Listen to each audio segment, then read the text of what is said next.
Petře, před domácími fanoušky jste získali 3 body, asi se ten zápas bude hodnotit velmi dobře. Teraz áno, my sme vedeli, že sme potrebovali doma zabudovať, potvrdiť body zvonku a sme radi, že sme v podstate naviazali na ten výkon so Slaviou, kde sme hrali zodpovedne a aj keď možno v druhej tretine ten super nás prevýšil v určitých fázach a v pasážach hry, ale inak si myslím, že sme podali dobrý výkon dozadu a keď strelíte nejaký ten jeden gól, tak proste sa hraje lepšie.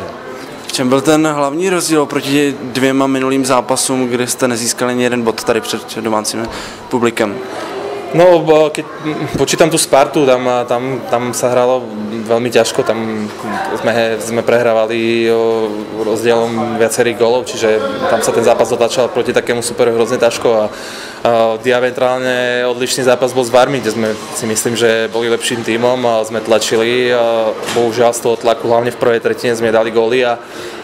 vieme, aký je ten hokejový pán Boh, že nám to v podstate vrátil tým, že sme dostali gól najprv na 1-0 a potom sme sa ešte vrátili do hry na 2-1 a super to zavrel. Hovorím, hralo sa ťažko, tam proste na nás padla deka, jak sme nedali tie góly v tých vyslovených šanciach a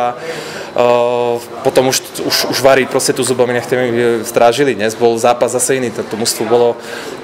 dobre technicky vybavené, tí hráči vedeli sme o nich, že majú dosť veľa tých takých takzvaných signálov a sme sa na nich pripravili a si myslím, že až fakt na tie momenty v druhej tretine sme to zvládli.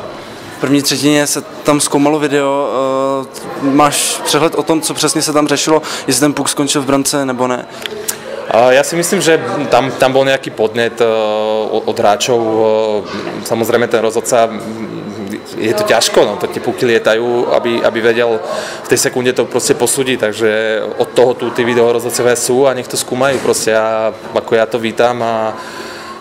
chvála Bohu, to dobré pre nás dopadlo. V tabulce jste poskočili na druhou příčku, asi se teďka ta reprezentační pauza bude prožívat dobře. No hlavne potrebujem načerpať sily. No. Bolo toho dosť, veľa zápasov, ktoré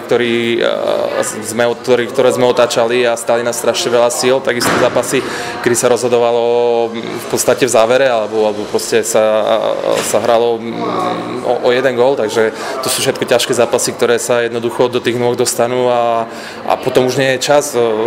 to nejakým spôsobom zregenerovať a načerpať sily. Teraz to prišlo a dúfame, že chalani, ktorí idú do repre, sa tam tak nevyšťavia a budú hrať tak dobre, jak hrali doteraz a prídu hlavne zdraví.